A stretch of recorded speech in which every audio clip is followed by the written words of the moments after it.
Hi, I'm Ikea, and for today's video, I wanted to give my thoughts on the current PTS that started yesterday for Year 5, Season 2. As it's been out for a day now, and I've been able to test a bunch of stuff, and usually I don't make these kinds of videos on PTS, usually avoiding it till it reaches live, just to give my thoughts on the final thing. In here, so many people have been asking my thoughts that I thought, let's just make it a video and just point them here, just to save me some time in actuality. We'll be going through all of the things that are added, starting off with the brand, then going with the names of the brand.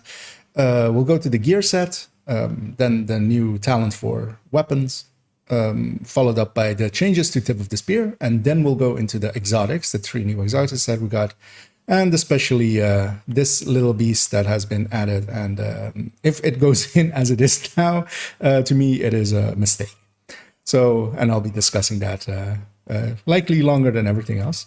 I'll also touch on some of the descent changes, as those are, of course, also a little bit interesting. And everything will be timestamped down below, so if you're interested in only one part, you can jump around. So yeah, let's start off with the brand set. And I also want to preface this by saying that I'm going to be discussing everything in the context of PvE, which is where I spend most of the time. I don't PvP enough to really be able to talk about any of it with any real knowledge, so I won't. I'll leave that to others. So yeah, everything's going to be in the context of PvE, mostly heroic, some legendary in there as well. And if we start off with the new brand, Lengmo, which in Chinese, as Google has taught me, is impassive, is the Chinese word for impassive. I am passive, which means to not show feeling. Basically, poker face, which kind of makes sense a little bit with its bonuses of like explosively resisting and skill healthing behind the shield, and that's also what they are. Is the first piece gives plus 20% explosive resistance, the 2 piece gives plus 10 skill health, and the 3rd piece gives plus 15 LMG damage. Out of these 3, only that 15 LMG damage kind of seems interesting, but not really as well. We don't use LMGs much, and you would have to give up basically 2 brand bonuses. Both of these brand bonuses I don't see really being even remotely useful. So you're giving up a lot to reach that point. And also, as I said as well, like these first 2 really seem to me to maybe be useful a little bit on shields with the explosive resistance and skill health, but then you can't use shield with the LMGs, so that's a moot point to begin with. It always comes with a blue core. The other stats are, of course, rerollable or droppable with other things. If we then move on to the 2 new names, in this case the Carpenter with a perfectly Mad Bomber, and we'll move on to the backpack talent as well. First thing I wanted to say is it's weird that with both of these perfect talents, they've gone with perfectly. So this is perfectly Mad Bomber, which just to me doesn't roll off the tongue. Perfect Mad Bomber seems perfectly fine. But the only thing that this perfect talent has over the normal is that the grenade radius goes from 50% on the normal to 75% on this perfectly. And that's not really useful. We already don't use Mad Bomber. It's kind of funny to toss a grenade that covers half, a flame grenade that covers half of a room. It's funny to toss a flashbang that covers an entire room, basically, but it's not very useful. You're giving up a brand bonus. You're giving up a chest talent. Could this find some use in some niche ways? Maybe, but then we would have already found those uses with Mad Bomber. I don't think this thing is really useful, which is fine as well. We're running out of easy to add in brands, bonuses, and name talents. They've at least gone with something quirky, which is fine. If we then move on to the backpack, which is the backbone with perfectly unstoppable force, and again, I feel perfect unstoppable force makes perfect sense. I don't know why they went with perfectly here. And the thing that this has is this part is the same as the normal with total weapon damage by 5% for 15 seconds for each kill. But what the perfect has is that this stacks up to 7 times, the normal stacks up to 5 times, meaning that the normal stacks up to 25% at max, and this stacks up to 35% total weapon damage at max stacks. And also what the perfect has is grenade kills at 2 stacks. Starting off with the grenade kills part, grenade kills are notoriously hard to get, especially on heroic, and I wouldn't even want to try it on legendary. So that part is kind of moot to begin with, I feel. You could maybe pair this with the chest, but as we'll discuss when we with the new exotic chest, but as we'll discuss there, that's also giving up way too much already. You wouldn't make up the difference back up if you also start using basically giving up other talents to make this part of it work. The part of it that already works, which kind of works with Unstoppable Force already, is especially in solo. Unstoppable Force isn't bad in comparison to Vigilance, because yeah, also in solo, you're much more likely to be the target of every enemy and being the one shot at and losing Vigilance. But of course, you can mitigate that by hiding behind shield, hiding behind bonus armor and stuff. This stacking up to 7 is actually the wrong choice to me, I feel. I would have made this, if I was the game designer, I would have made this 6%, and then still those up to 5 stacks. Because first off, in groups, this is on kill talent. It loses a little bit of effectiveness where you're competing in groups for the kills. It already loses some potential. In solo, it works well, but in solo, this 7, having to get 2 more kills to go to get that extra bonus out of it, and you kind of have to because you're giving up a brand bonus, so you would need more damage out of this to make up for it. But going up to that 7 isn't a regular thing that will happen solo. On activities and such, you might, but even that, this 15% might be too short. If a wave spawns far away, for instance, on a public execution, you will get this on territory controls and stuff. But also, for instance, in bounties, you might have 4 or 5 things spawn, and then then you have to move to the next zone to fight the next enemies. So this 7 is kind of awkward to me. It will find some use. People will put this into builds because it's the new brand new shiny thing. To me, it's I don't see this in any way being really a useful thing. You will always lose that brand bonus, and yeah. It's not going to make up for it. I would just run whatever damage talent you can, or whatever damage brand you can have, crit damage or a specific weapon damage, and just the normal Unstoppable Force. And we don't do that already. We mostly go with Vigilance, and if you don't want to use that, you go Composure or Companion nowadays. So yeah, let's move on to the brand, from the brand set to the gear set. And before we go discussing the gear set on its mechanics and stats, I first wanted to discuss its visuals, because those are actually pretty cool as well. As a lot of the stuff that is going in together with some of the exotics as well look pretty good, and I just wanted to single that out and talk about it here because yeah. They've done a good job. They're not reusing assets as they have been for several of the other brand and gear sets and such. So it is good to see them putting in some work on the visual end. If we then move on to what the set actually does, as I have 6 pieces equipped here just for illustrative purposes. On the 2-piece, it gives increased burn duration and skill plus 15 skill health. On the 3-piece, it gives 40% burn damage, which is quite good.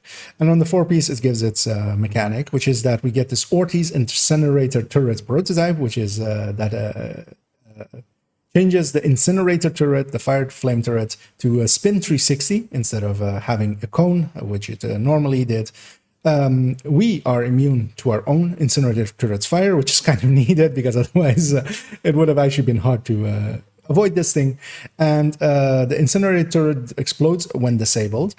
This disabled also means when you deconstruct it, so you can make the explosion happen if you want to, but the explosion isn't very big or very damaging, so it's not that great.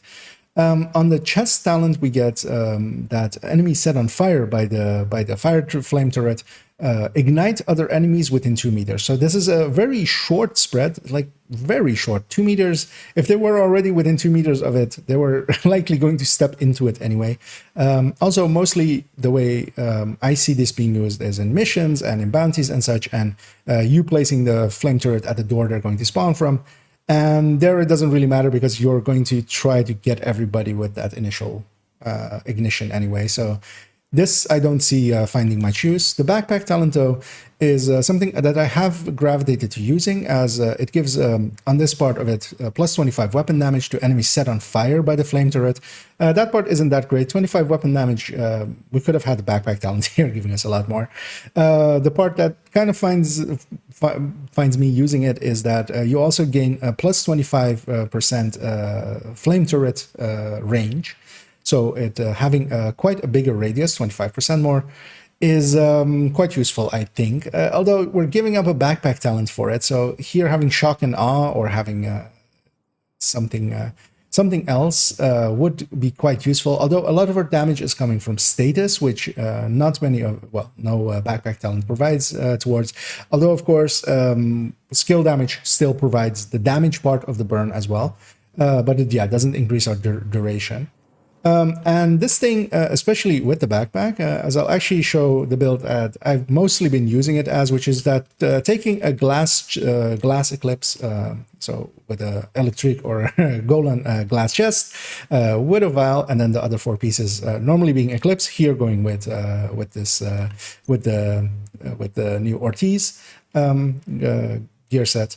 I found this to be quite usable. It's not super great, but especially the turret having quite a big range, meaning that it sets a pretty large radius on fire, and its damage is actually quite decent with the ticks, with the fire ticks there being 251.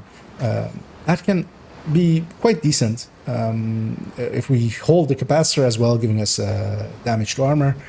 That goes up, to 280 as it was there, and it goes on for quite a while, as you see here.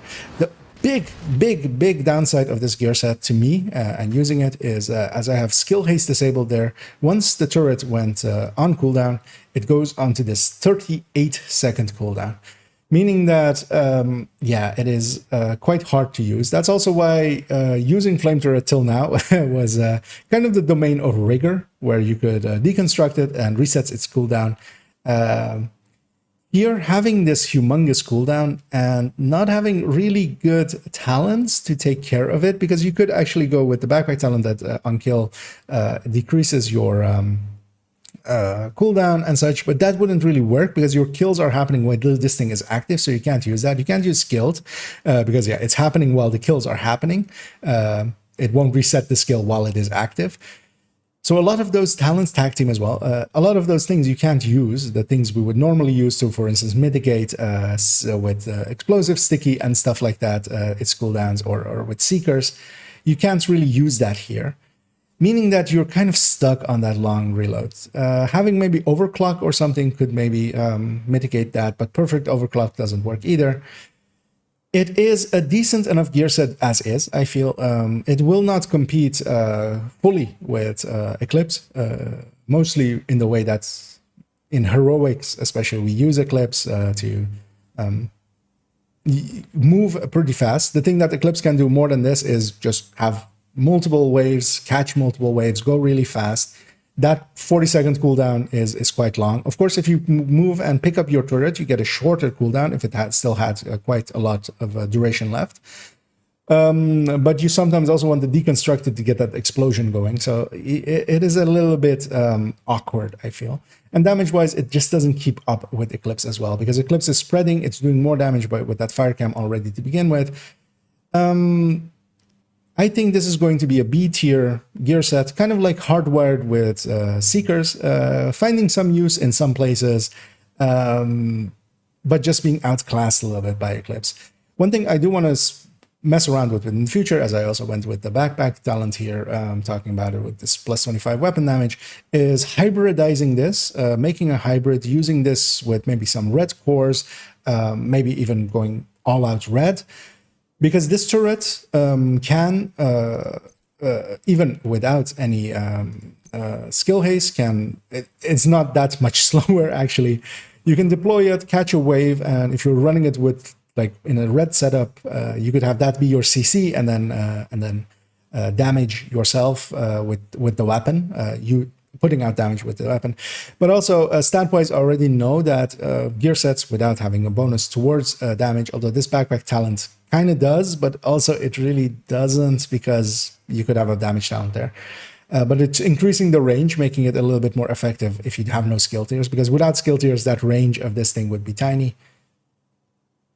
That could kind of work maybe. In its yellow setup, this kind of works already. Like this can be used instead of an Eclipse, and you will find some variants basically there just to run something else. Maybe in hybridized version, it could also kind of work, but I already know that it likely won't do well, mostly because it doesn't have any other talents towards providing some more damage towards the weapon end. But yeah, I really do want to play around with this one. It is at the very least interesting. So yeah, let's move on to the weapon talents. And that new weapon talent is Stabilize, which here we have in the two perfect versions on a Tommy gun and a G36 military. The G36 military version, or the military G36 version, is called Born Great. And the Tommy gun version is called Grown Great, which, yeah, it's kind of a fun naming scheme. What Stabilize is, as a talent, is in this perfect version, it's shooting gives +1% weapon accuracy and +1 weapon stability per shot. So unlike steady-handed, you don't actually need to hit your shots, you only need to be firing. So even missing shots will still increase this, or just firing, just firing continuously. The perfect version goes up to 75 stacks, so 75% total. The normal version goes up to 60%. What it also has is that stopping shooting will start a timer of 4 seconds with the perfect version, 2 seconds with the normal version, after which the bonus is reset. So you have basically a 4-second window to keep the buff going. You, of course, can control it by firing. That doesn't seem very useful to try to keep it carrying forward, because it would have to do a shot every 4 seconds, slowing you down by way more than is useful. On the perfect version, it being 4 seconds gives a lot more leeway for reloads and reacquiring targets and running around and relocating a little bit.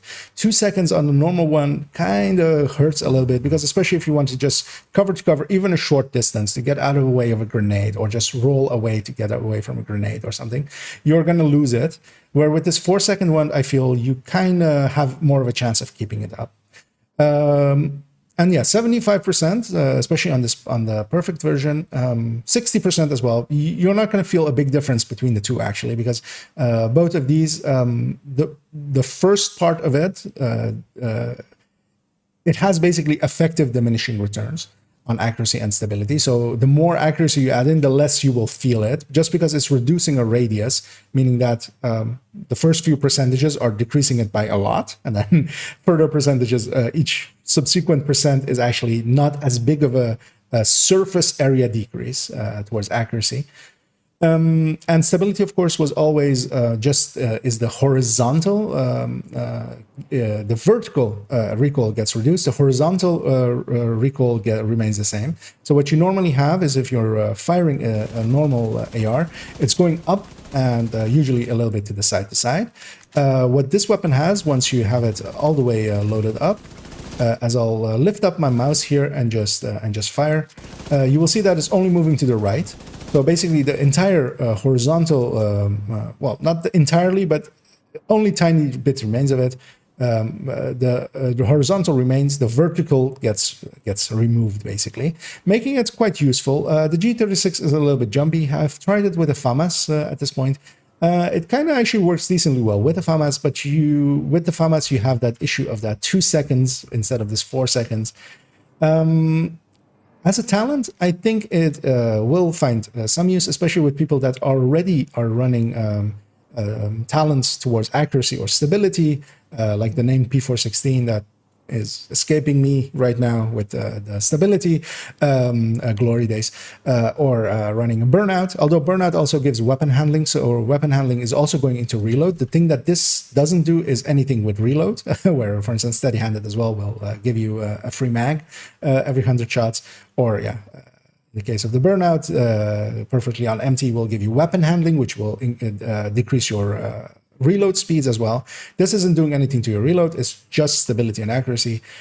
I still think it will find some use with some people, especially people that are using it that are already using accuracy or stability talents. Especially, for instance, on controller, I could see this finding some use. For most of us, I'm married to fast dance. A lot of people are married to damage talents. This isn't going to change anything for us. This might be useful for times, actually not really either. I was going to say for times when you just want to be lazy, but I still would much more prefer fast dance over this personally, but damage talents as well. Just increasing the damage is such a potential thing that this gives up. But I think it's at least, again, another interesting talent. It's a good addition, I feel. It is not going to change anything about the damage end of the discussion, but it's giving more utility, especially for people that maybe don't have as good aims and such, or could not recoil compensate. Especially that's actually the most important part of this, giving a lot easier recoil compensation. And yeah, the military G36 is a good enough weapon that can be used. So this perfect one is likely going to find the most use. Although, of course, you can put it on a FAMAS as well, as I said, or on an M4 or any other weapon you prefer. It having all-3 crit chance mods available to it makes it quite useful. The Tommy gun, I don't think will find use because the Tommy gun is giving up 3 crit chance mods. Usually, you do, even on SMG builds, you will use those 3 crit chance mods together with the extra crit chance of the weapon to put in Sokolov and Grupo. You can't do that with this weapon, and it's not going to compensate against crit chance with its base increase. Its base increase will beat if you're using it against a weapon with 3 crit damage mods, but most people will not be running SMGs that way. But yeah, the AR is useful. The SMG, I don't think will find use. The talent as a whole, I think, is decent enough. It's a good addition. So yeah, let's move on to the exotics. Starting off with the chest, we'll move on to the LMG and save the SMG till last. And here we are with the exotic chest. And again, I wanted to briefly first discuss its visual side, as yeah, it is very cool looking with these grenades with faces painted on onto them and hot stuff there, and it even has this little LCD display going on up there.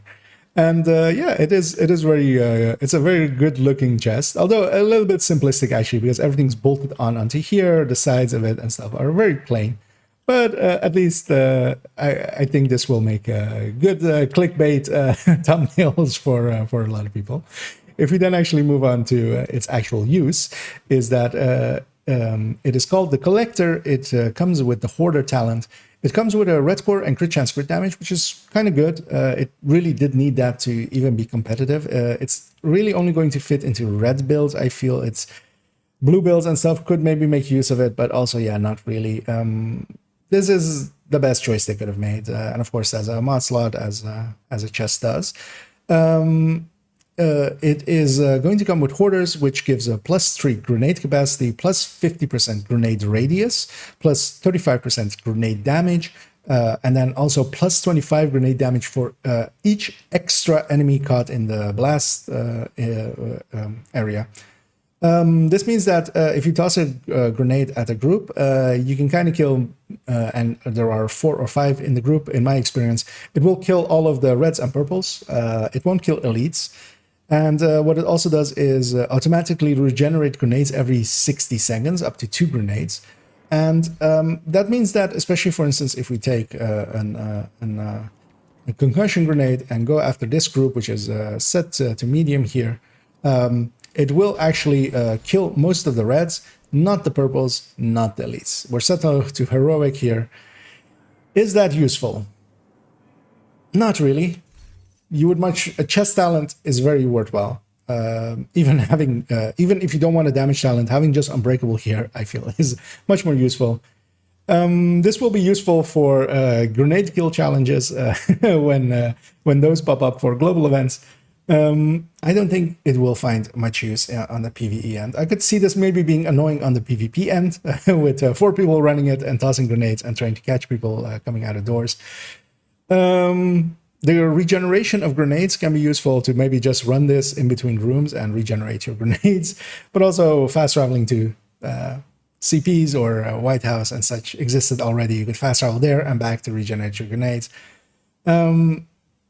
It doesn't give grenade back for on kill like Mad Bomber does, but of course it regenerates them. I don't think this will find much use. I think it's going to be an interesting piece to run here and there, kind of like the Ridgeway as a counterpart.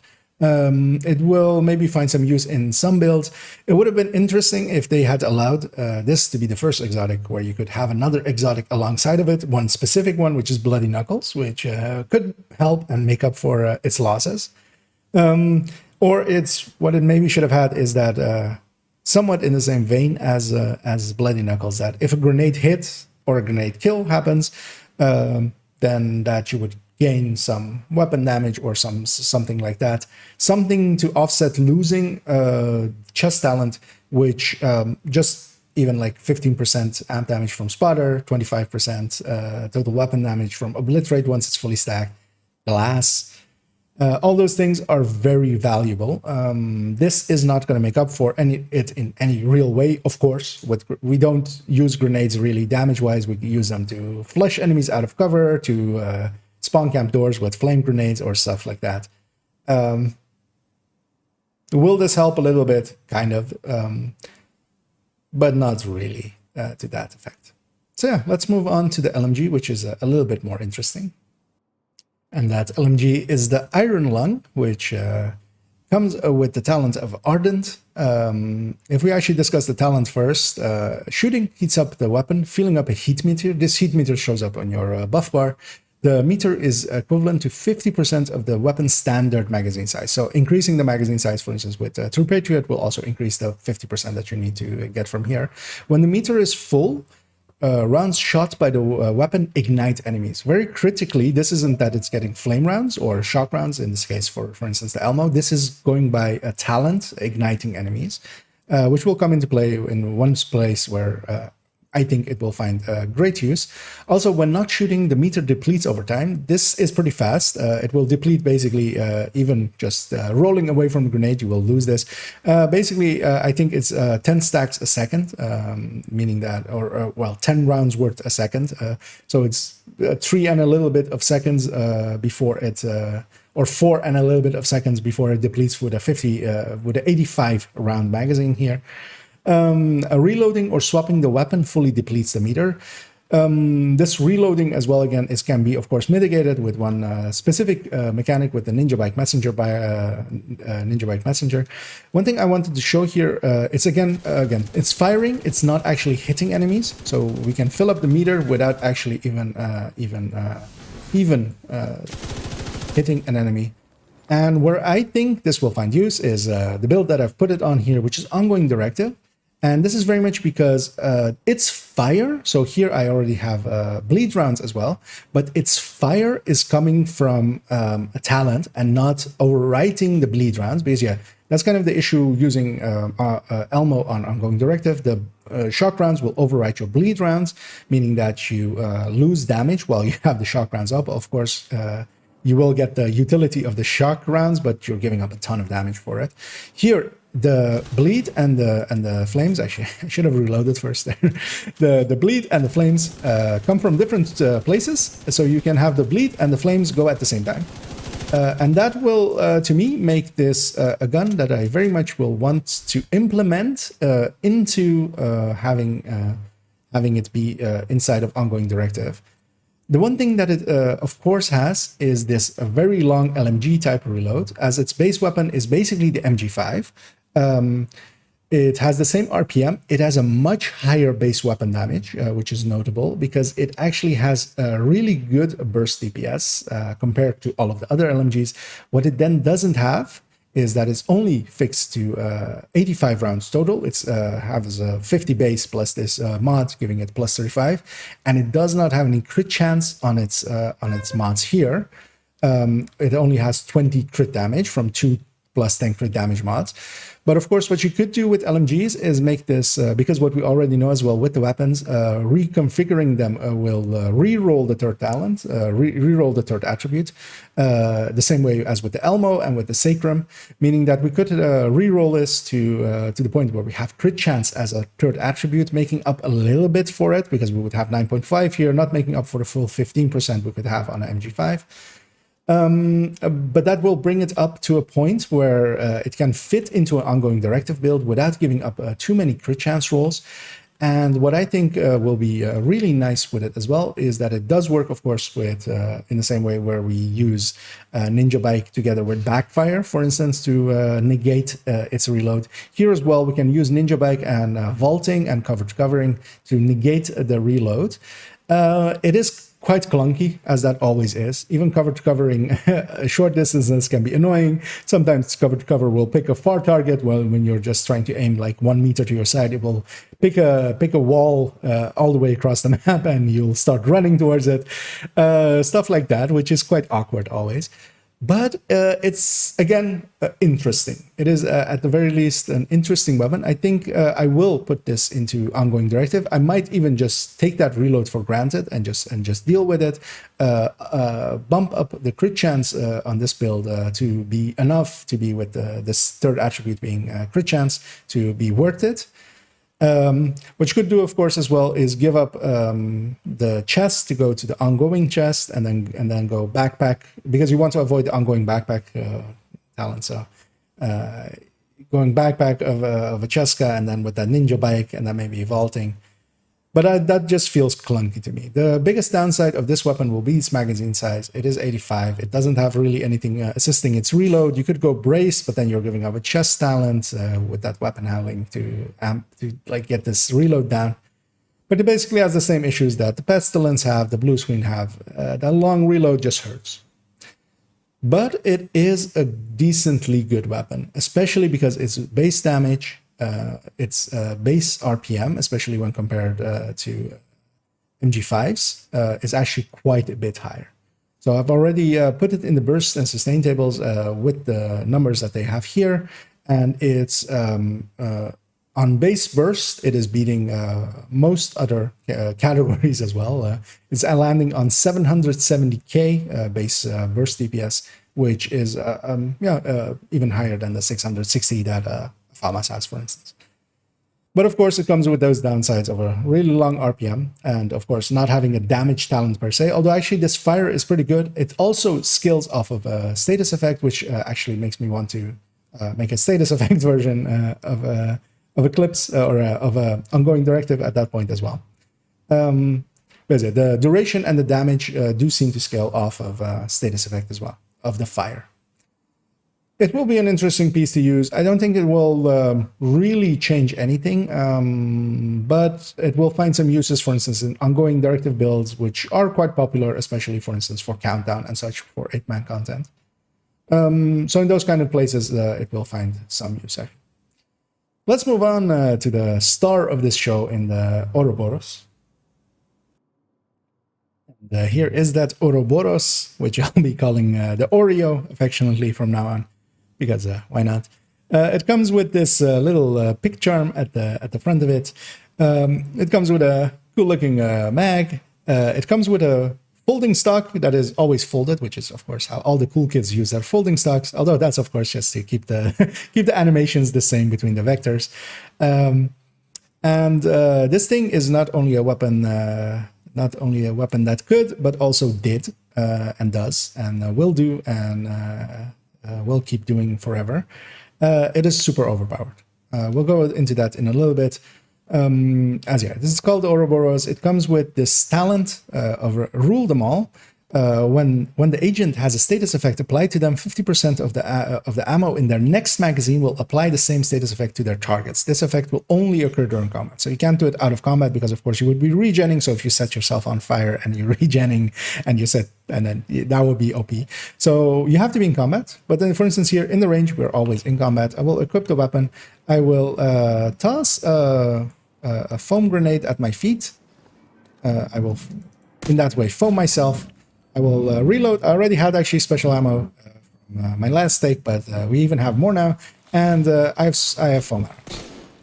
I can foam enemies just by shooting them.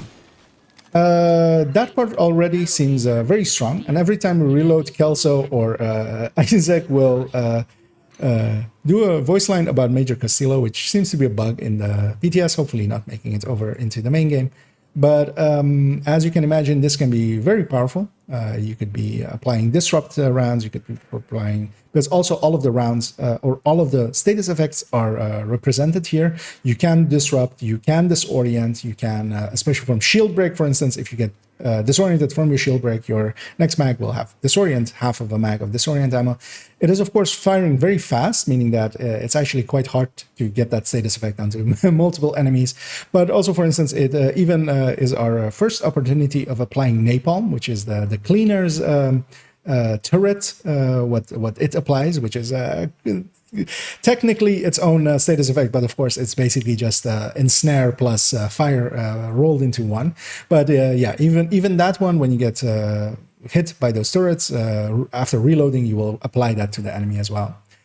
But honestly, this talent really doesn't even matter to me currently, although I will go into some hopes that I have that when it goes into the game. If we go on to its mods, we will see that it has 10% crit damage from mod, it has 25 reload speed, and its reload speed is pretty good at a stated 1.3 seconds.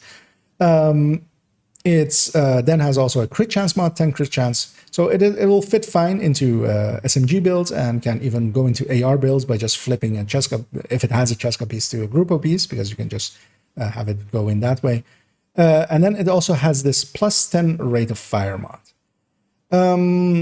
Base stat wise, it has the same base damage as a 45 vector, but actually if we take away the 4-piece of striker, altering its RPM, if we go back, its base RPM is 1650 with a 10% or well, its RPM is 1650 with this plus 10 rate of fire mod, meaning that its base RPM, if we take 10% away from this, basically, if we take it back to what 100%, if this was 110% was, then it's 1500, which is 300 more than the 45 vector, or all of the vectors, of course, which is just weird, because it, of course, has the same base damage, but then it has 300 base RPM more.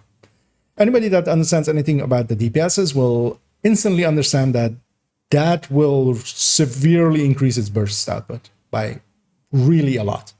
And it is by really a lot. We'll go into the numbers in a second. I'll just straight up say here, my hope is that before this goes into the game, that they come out and say, oh, instead of 1500 base RPM, going up to the 1650, we meant it to be 1200 RPM, which is the same, of course, as the vectors. And then with that plus 10 mod, it's 1320. Now, if we put it back to being a striker, as we had it before here, because, of course, striker is the current top-end single target build, the generalist build, especially here with the setup that is usually used for Elmo. Of course, what we can do is to take that Elmo version, put a Grupo chest on it. Now it fits in really well for our little Oreo, landing on 53,178. And what this weapon can do, especially, is having such a high base RPM. It is, first off, stacking-wise, it will stack 31.25 rounds hits per second for striker, which is quite high. Although, of course, an ACS does 40, or well, actually even more, because that's at 300 RPM here. We're increasing our RPM for the ACS as well. An ACS can, of course, hold that for 4 seconds or 6 seconds with the rock and roll.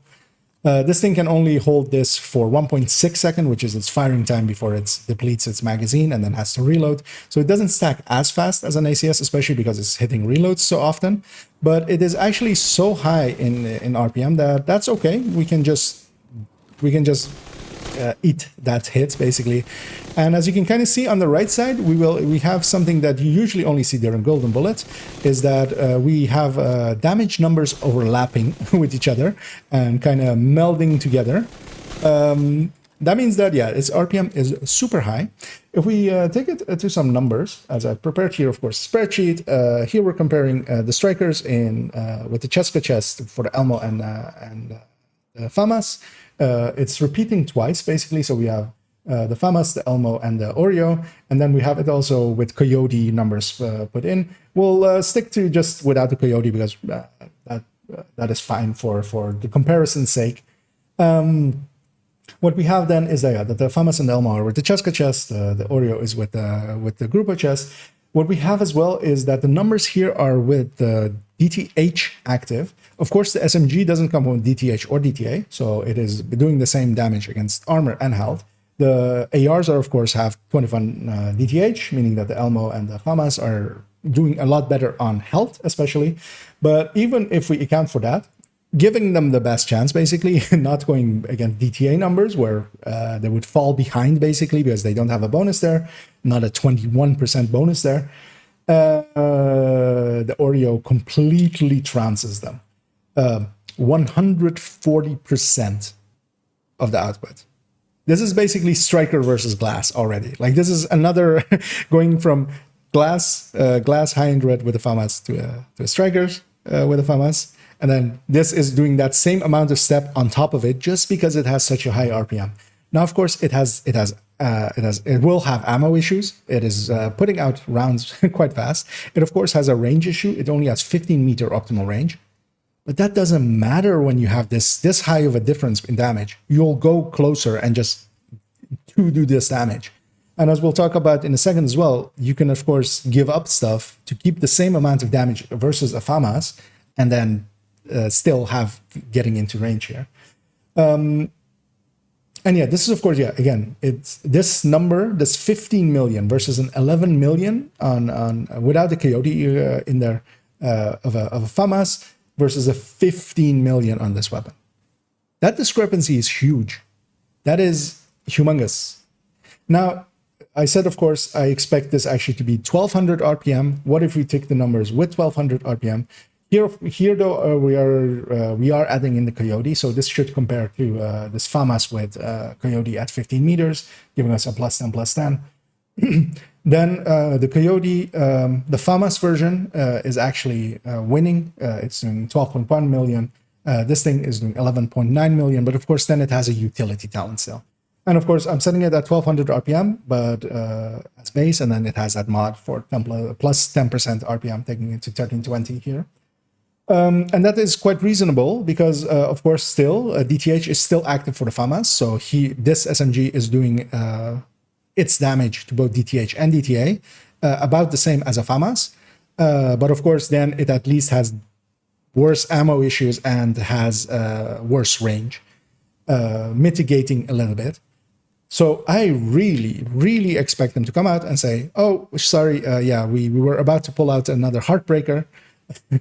Fiasco where they went multiplicative when they meant to go additive and first defended it a little bit first. I'm expecting them to just come out and say, oh no, we meant it to be 1200 base RPM. Otherwise, this thing is the coming meta without any question, because especially if we then go with that extra damage, we could of course give up other stuff, because here range is our issue, one of our issues. I've put here the numbers for the strikers tech tank as I have it with a chest though. With the chest being obliterate instead of the striker chest, we can see that it is a tech tank. So a tech tank is with a memento and 3 red cores flipped to blue, giving you a really strong shield, letting you push in really hard. It's doing the same damage on DTA and DTH as well, I should say again, as a FAMAS version. As a full-blooded red, obliterate strikers. How? Why? Who thought that this would be an okay thing to put into the game? Or well, to put it into the PTS even. Like this. It's not gone into the game yet. Having used this thing is completely broken. This thing, especially putting it on a tech tank like that, where it can push into range very easily, it has made that build so much stronger. Like not even that, oh, is it maybe a little bit strong? No, it was obvious from the first moment of using it. I didn't run the numbers first, of course. I just went and played with it. It was obvious how strong this thing was from just a few kills. And it's going into the numbers, it became really obvious. Now, of course, yeah, ammo is an issue, but that doesn't matter. Everybody will run this, and we'll all put gunner on, and we'll mitigate our ammo issues that way. We'll all run ongoings alongside of them, maybe, and because as well, again, here the talent is not giving you special ammo. It is coming from a talent. So when we foam ourselves and get those special rounds, it is not coming as special ammo overwriting, for instance, ongoing directive, but it is giving from a talent. So yeah, and also you can weapon swap, and when you swap and swap back, you will retain that ammo. So you could even put in foam rounds, swap, use other weapons when you need it. It is just a better Scorpion. And with its numbers as they are now, this talent, as I joked around with yesterday in my stream, this talent could literally be, if you use this weapon at the end of your session when you leave the game, a massive employee will come to your house and kick you in the balls. That could literally be its talent, and all of us would run this weapon. This is completely unbalanced. And before some people go like, oh, you're trying to ruin people's fun, something as unbalanced as this should not go into the game. So for instance, the Elmo is an outlier as well. FAMAS is an outlier. Headhunter being with shotguns is kind of an outlier as well. Determined, of course, is an outlier. Those are all way below this. Way below this. We can have overpowered things without them being this level of overpowered, because suddenly then it becomes that everybody kind of has to run this to be a little bit competitive. Not running this will make you feel weak, so most people will avoid running that kind of stuff, making build diversity a lot less than it is. Strikers is already doing that by being such a powerful outlier. Everybody's running strikers, where if it was weaker, we would be running Umbras, we would be running negotiators, we would be running high-end reds, we would be running more ongoing directives and stuff like that, more weirder builds. But strikers is so strong that it's basically eaten up all of the red space.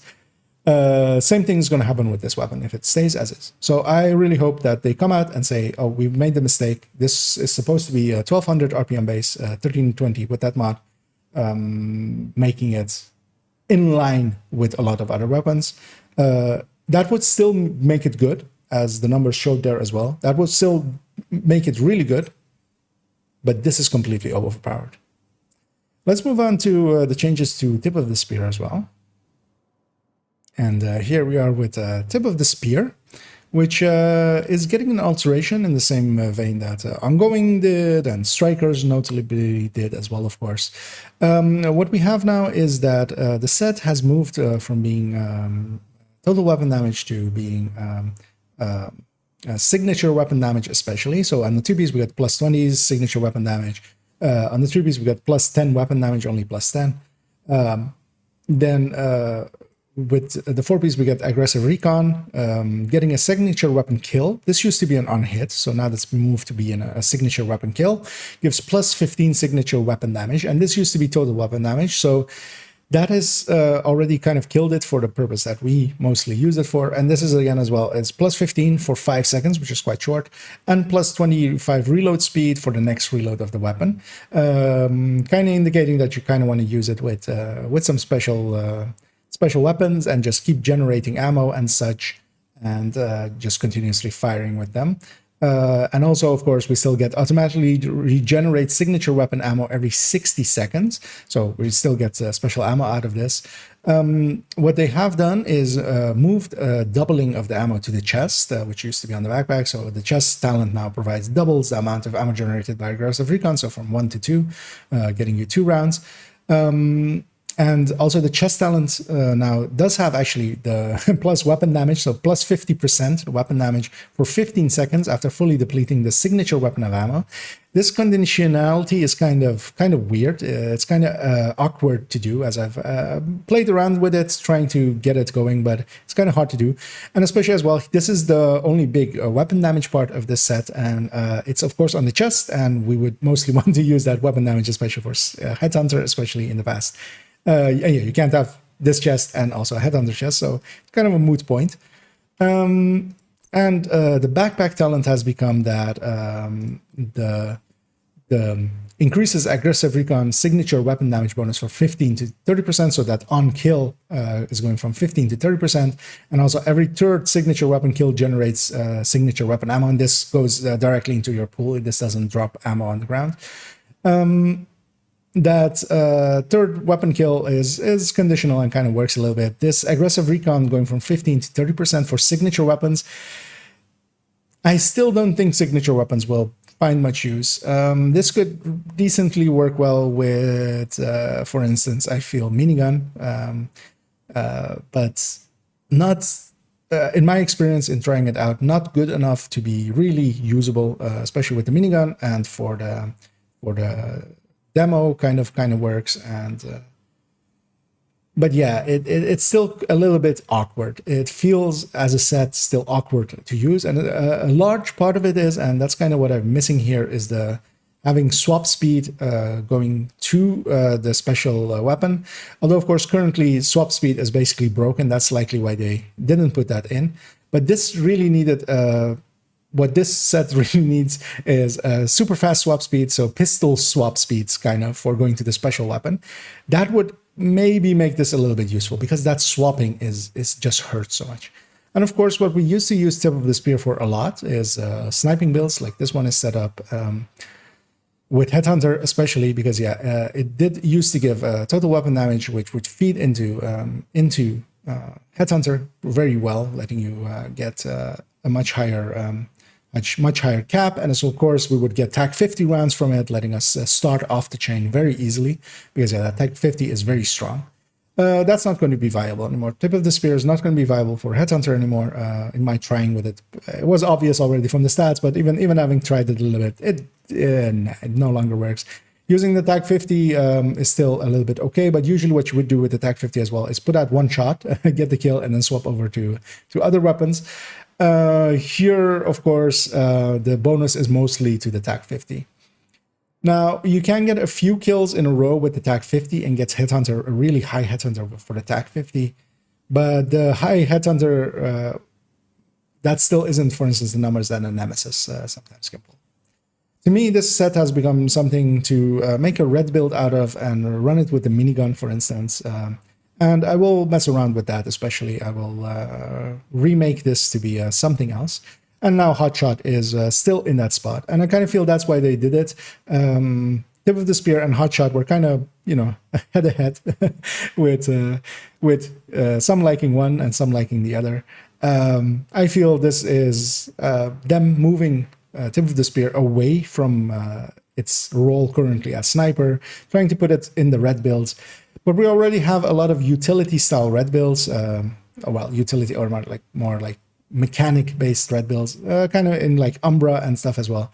And especially with Striker being such an outlier and so much more damage than anything else with a very simple mechanic. If Striker doesn't get brought back, doesn't be like, they're not going to nerf Strikers at this point as well. So with that being such an outlier above all of the other red builds, it makes all of the other red builds a little bit moot. I could see myself using this during Golden Bullet, using the minigun during Golden Bullet, having a very Bertie experience with putting out minigun rounds with an extra 30% damage on them, which is, that is quite strong. That is enough to give up a backpack talent for the signature weapons. But that's also Golden Bullet, and like everything's overpowered anyway. So yeah, that's the changes to Tip of the Spear. I think it's a little bit weird, but yeah, they're taking Tip of the Spear away from the sniper parts, making Hotshot the real choice there. Hotshots was always good as well, so we're not really losing anything really, except for like this being another mechanically viable way of playing snipers. It's not a great change, but I can kind of get it.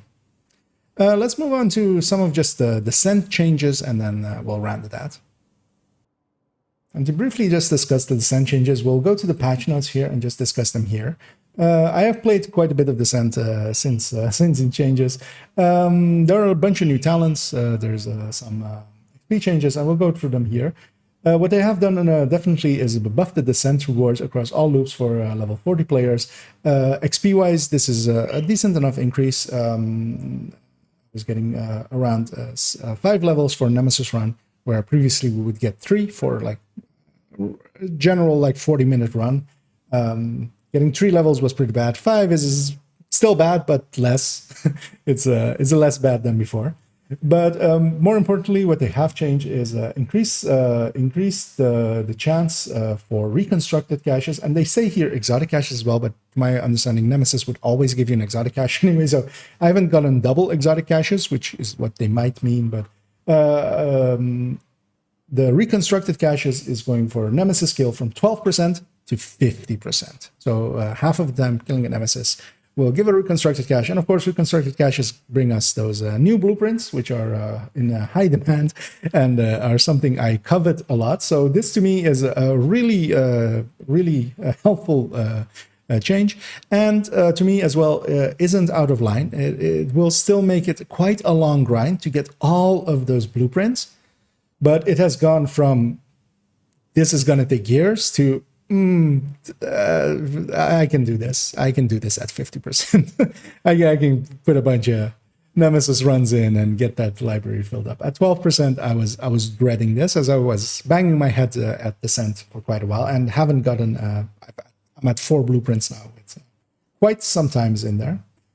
And what they have done is added in a bunch of talents. This has done 2 things. It's a good thing, as a bunch of the talents are good. Having played around, especially with making turret drone builds, having In Sync and Future Perfect in there has made that quite a bit more viable to do post Nemesis. You don't want to do it pre Nemesis because you don't want to fight the Nemesis turret and drone. But post Nemesis, I have done 2 runs at this point where I've swapped over to being from the skills that I just picked for the Nemesis fight, and then to turret and drone with In Sync, with Future Perfect. In Sync isn't really strong. It is a little bit of addition. It's being in the yellow category is makes it a little bit useful because it's not interfering with your red choices. Future Perfect providing, even with 1 tier, an overcharge for 15 seconds is quite useful. And the cool thing that they've done is that the Future Perfect increases the overclock duration of your skills, taking it up to 60 seconds with a 60-second cooldown, meaning that you can continuously overcharge your turret and drone. And overcharging, of course, is just as in the main game quite strong, especially for turret and drone. We do have a few other ones as well in Perpetuation, which isn't going to find much use. I feel we don't use status effects that are much in there. Ignited is in there, but also actually not listed here. Sadist is in there, and all of these are also under yellow category. And especially Sadist to me seems like a really good choice, as we can have trauma already, or even something like a Stinger Hive providing bleed, because this is an extra damage bonus coming from a yellow talent. So where we would often as well already pick Vindictive or Opportunistic to increase our damage because they were damage talents, or they were talents providing damage that weren't in the red category. So you could still pick them and put them on top of your reds, basically. Salvage, having used it twice now, is a really good way of conserving ammo in the same way as Lucky Shot and such did. I will do nowadays pick Salvage quite a lot, I feel, especially for lower runs, because Lucky Shot, you would need to get it pretty high, and you would usually need to put in either Incessant Chatter or Steady-Handed next to it. Here, putting Salvage in there, and even getting a little bit, because it starts at 20%, the first one is 20%, and then it goes up by 5% for each subsequent one, up to 65% at tier 10. That initial 20% is already quite useful and will refill your ammo Not, of course, often, 1 in 5 kills on average, but it is quite a useful one. Shock and Awe, I don't think we'll find much use. Overclock could be useful, especially in group, because it does provide a reload buff as well. Yeah, I don't see it being that much useful. If we then move on to the offensive ones that they have added, that is Intimidate, Rifleman, and Overwhelm. I was leaning in there to read it, and Pummel. Especially Intimidate can, of course, be quite useful. Pummel can be really strong as well. Here, they haven't said here that they're adding in exotic talents in there as well. But they did. They have added in Regicide, they have added in Liberty, the Liberty talent, Regicide from the Regulus, the Headshot Explosion. That together with Pummel seems to me like a good choice with shotguns as well. That can be very strong, I feel. Actually, well, they haven't shown all of the exotic talents. I should say the exotic talents, of course. Here, that they are saying here that it's kinetic momentum and empathic resolve. Kinetic momentum is actually really good again as well for the turret and drone that I ran for those 2 runs as well. It's pretty strong. It is 100% skill damage together once it's fully charged up, so a little bit better than we have in the as a normal talent. What they haven't stated here is indeed that Liberty from the Liberty, so you gain up to 30 weapon damage per shot, and headshotting will eat up that weapon damage to heal your shield, which could be a little bit useful. And then also, yeah, Regicide, which is the Regulus talent, which is headshot kills will do a plus 400% weapon damage explosion around the enemy. I feel that one is a little bit of a trap. I could see it working going up to the Nemesis, where you have a lot of reds and stuff, but especially in later loops, I think it will fall away because you won't be easily headshotting one enemy. Everything will be elite as well in later loops, and that's not going to work well, I think. I would much rather have an upfront damage challenge. So that one can be a clear, can be like clearing a door, but also it depends kind of if you're in 4-man and you only have your job is just to kill that one door, it works a little bit better. If you're solo, you can kill one door, but they're coming out of several doors. So it's a little bit more situational, but I could definitely see it working well going up to the Nemesis. And then also under defensive, we have Efficient, which will not find much use because we use healing talents in the sand with preservation and clutch and stuff like that. One thing that this has done is there's a bunch of them that are situational or less useful to specific builds. And what will happen is that you have more choices now. So the pools of these talents are much larger, especially the yellow ones, and it's much harder to get what you want, which is, of course, a side effect of it. At this point, I feel we need maybe a fifth slot choice basically there that we could maybe buy on runs. Because it has become a lot harder to get the talents that you're after, especially as well in the exotic part. There's 4 new ones. All 4 of them are a little bit more situational, meaning that, yeah, Plague, that most of us want for Nemesis runs, or Chatter, Incessant Chatter, or Adaptive Instincts, is going to come up less. That is just a side effect of this. If we then move on to one final thing, as we'll round it out here, as I just want to discuss one final change under this quality of life changes, because there's 2. There's the second one I don't care about, is in PvP. Exotic caches are now available for DZ credits, and that is quite a good change. As someone who has a lot of DZ credits saved up, thousands, from running in there and not having much to spend them on often, I will quite enjoy this. This will also maybe, incentivize some people to go into the DZ that wouldn't before. Although, of course, we have other ways of farming exotic caches, especially during global events, but global events aren't always active, so this may push a few people into there. And then I feel a really good choice and change. What we did miss here is no changes to Determined, which is odd to me. I was hoping that they would bring back Determined back to not refreshing Headhunter, especially that if a missed headshot, if a shot doesn't hit a head, that you don't get Headhunter, that you don't get a headshot bonus, that you don't get a headshot kill XP from it either. Because Determined is to me still very broken. What we don't have here either is something to spend NSA tech from Descent on, which I was very much hoping for them to add reconstructed caches for NSA tech or even new things into the NSA shop. They have not done that. One thing as well that I want to make a note of saying here, although it doesn't confirm it, but it doesn't confirm it in the positive, but it doesn't also like confirm it in the negative per se, is that we did go up to a loop 21. We did not get any new patches from that run. If we had gotten new patches, that would definitely confirm that we have new patches per season. This does not confirm that there are no patches. I just want to make that clear. Because yeah, it could be that they are not ready, that they might just be assets that they still have to add in or something. But yeah, I was hoping to maybe have confirmation there, but we have not confirmed a negative yet, so those are always hard to do. But yeah, overall, I think this is a decently good patch. I think the changes to Tip of the Spear are okay-ish. Might give breathe a little bit of life into it. Although, of course, it will also strangle the sniper out of it. I think the gear set is decently okay. I think the brand set is pretty bad. Its names are pretty bad as well.